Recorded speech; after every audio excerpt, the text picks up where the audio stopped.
Hey guys, what's going on? Welcome back to another episode of the Nikhil Sai Show, which is hosted by me, the Nikhil Sai, and I hope you're having a wonderful time. Whatever the time you're watching, Monday morning, evening, doesn't matter. But overall, this is going to be a great learning curve for you. This is another sort of podcast I'm doing. So in this specific podcast, I'm going to be covering some important elements which you need to be following in terms of your business and some basic fundamental principles which you need to keep in your mind, which can help you make better decisions while you're trying to build your business, right? So number one, I want to start with the importance of customer avatar, right? I mean, this is like one of the most common problems I've seen. Like, usually I talk to like at least half a dozen people on a weekly basis easily, who are like business owners who wants to grow and all of that good stuff, who need some marketing help and whatnot. So I've seen this happening day in, day out, right? And most people have businesses, they have revenue streams, they have teams, processes, whatnot, but they lack customer focus. They don't really have a clear customer avatar. Like they have this general messaging like, hey, we help everybody. Oh, why not? Like I can serve them, I can serve these people as well, I can serve to anybody. I agree, your business is capable enough and your business has the mass market. But initially when you are trying to penetrate into market, build your brand or get your name out or like stay focused, I think it's really about like niching down, however you want to say it, to the one specific customer avatar. Like I'll give you an example and an analogy so that you can get it. Instead of you saying I help business owners, you could say I help real estate businesses, right? And this is also layer one.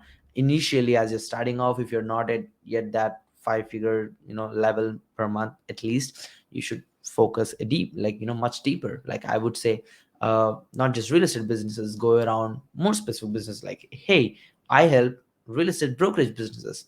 And you could even dig deep further, like I help real estate brokerage is who has xyz number of agents, maybe minimum 20 agents, right?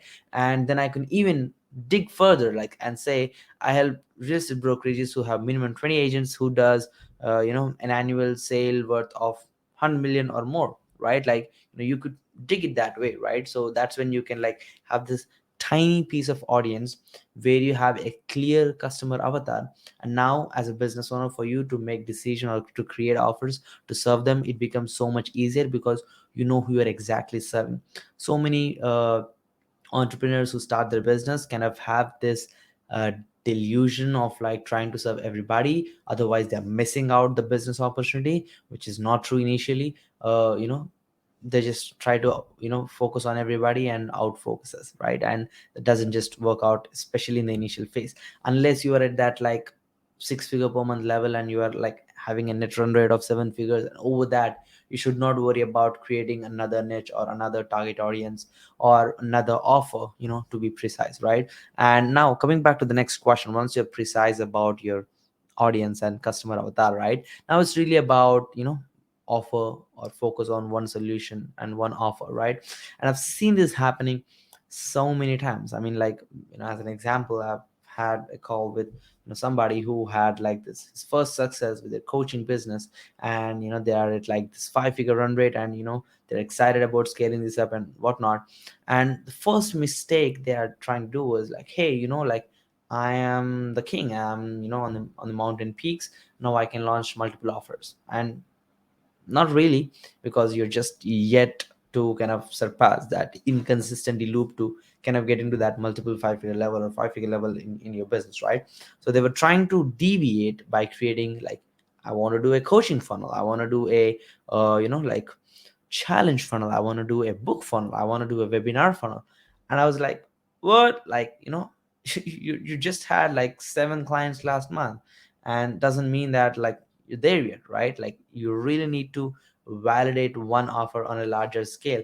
And I would probably think like any offer could be scaled to six figures or less, otherwise it's not even a business. Don't build that, right? So any offer could scale to that level. So if you're not scaling or not having a roadmap successfully to get there, don't try to build another stream which is gonna divide your attention, and it's gonna continually create more confusion for you while you're running two things at a time, right? So especially once you're clear about your audience, It's really about having one offer to that specific audience and giving that one solution. Okay, that's going to be the next important thing.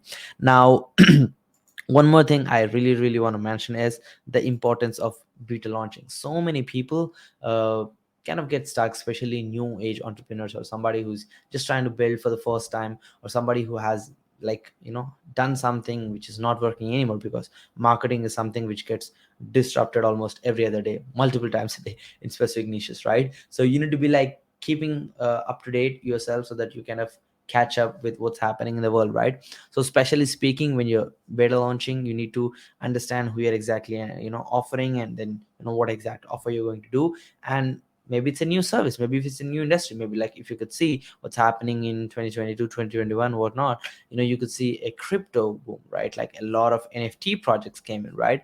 And you need to do beta launching, like, hey, with this sell, like, okay. And you could validate if your offer is working out or not by selling to no more than 5 people. Like if you make 15, 20 offers max, and you have 5 people saying yes at the price point, with a good backup guarantee which you're offering, that validates your offer. And now you could look at the similarities of the 20 people you pitched to, and the similarities of people who bought, the 5 people. Now you can nail down, like, okay, the 5 people who bought are my customers.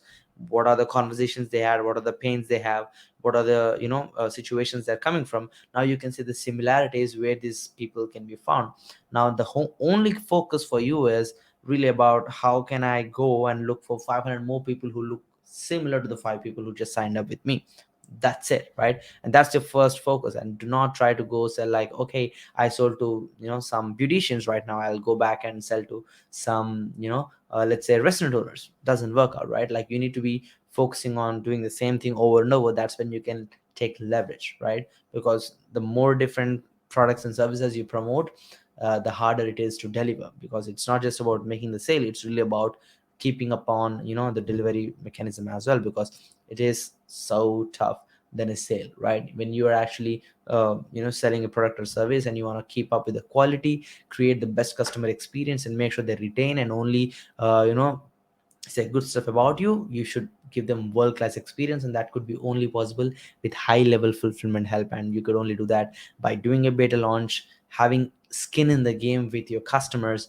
I mean, like, let's be honest, like, nobody's perfect. When you launch, it sucks, right? And the only focus you need to have is how could you improve 1% every day, so that looking back, you are now 350% better than the day you launched, right? And that's the complete focus of doing a beta launch, so that you could be skin in the game with your customers, like understand what they need, try to do it. If you fail, that's no problem. You could just transparently mention that, set expectations regarding this, and take constant feedback. Work as a team, especially when you're beta launching. You need to be on their team, right? And that's one of the main things, right? You don't, if something goes wrong, so many people do this mistake, trying to defend. If somebody, if a customer is attacking, like, hey, this is not working, you told this would work, and this and that, people will be like attacking back, or maybe like defending, like, no, this is not my mistake, this is your business, all of that stuff. Instead of that, you would rather be like, I'm sorry, let's do this together. I thought this would work out. Here was the plan. This was the exact plan. This didn't go this well. Or what do you think on doing this? What do you think on doing this? I'm on your team, right? I mean, you need to prove that. And that's when the business owners or whoever you're working with kind of gains, the same level of confidence you have on yourself, and then let you, help them in their business, right? Like that's the main thing. And as previously mentioned, when you're doing any beta program, like, constant feedback loop is one of the main important things. I mean, we have seen significant customer satisfaction in our own business when we are having weekly surveys sent out on emails about about the communication quality of deliverables, the coaching we are providing, and the results we are helping them achieve. And we have seen so much data points which are showing us where we suck.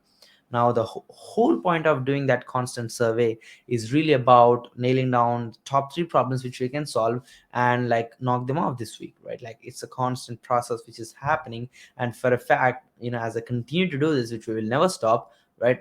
We will be having one of the best services in the world, right? Like, I mean, this could apply to any business, right? How did Amazon become so well? How did Apple become so well, right? How did Tesla build so great cars? They do something and they ask, that's good enough, right? And people will say it transparently. And now your goal is to take all the feedback and then just put them into different buckets and see which one is the important one to knock off, right? And that's the key when it comes to customer feedback, right? And as mentioned, when it comes to you launching a new offer and having success with it, uh, absolutely fine. Nobody's perfect. You will fail, you will absolutely fail.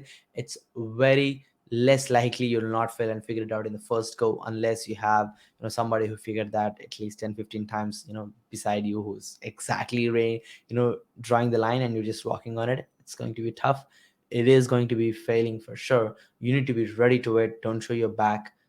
Face it and fix it, and sit on your client's table and turn the tables around, and like be genuinely curious and be genuinely helpful. Then you could be figuring something out. And once you actually get your offer clarity, once you get your avatar clarity, and once you start the beta launch and get customer feedback and build that as a complete product or service, you could actually scale that one offer, which 5-10 people in the initial stage or initial week or so would buy. Now you could go, and as you know your customer, know your offer, know your messaging, know that your stuff works. Now you could create advertising campaigns, and you could go into different communities and start talking about the success you had and whatnot. And that's the way you could actually scale, by launching a complete brand new offer, even when you have never done anything in that niche as well.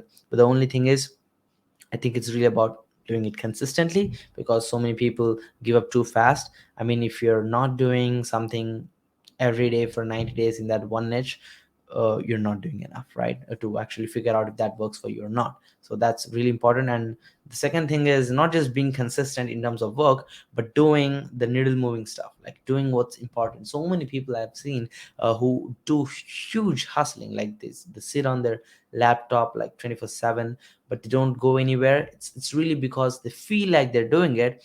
But if they look at their own end of the reports, like what I have got done today, uh, you know they don't have any answer. They just binge watching YouTube, feeling anxious about somebody else who had better success than them, and all of that, kind of stuff, right? You see what I'm saying? Like, that's one of the main things you should really try to avoid when you're actually trying to build a business. Be conscious and stop active procrastination. This needs to be done by today, but you delay that for some, another interview, another podcast, maybe like this, right? So you don't confuse yourself. Like, go back to work and fix the things you need to get done, prioritize them well, and knock them up, right? And yeah, I mean, that's optimistic enough. Like, if you are fair enough, and if you have bigger ears and smaller mouth, you should win the game, right? Because it's really about, again, consistency and tracking what you're working on, and really trying to add value to the marketplace. Because when you're genuinely trying to add value and get results, the market will make you bigger, right? The market will make you win, right? Because market is always watching,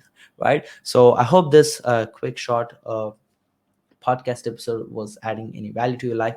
If you have any suggestions, any comments, make sure to comment down and reply to me on Facebook, Instagram, and whatnot.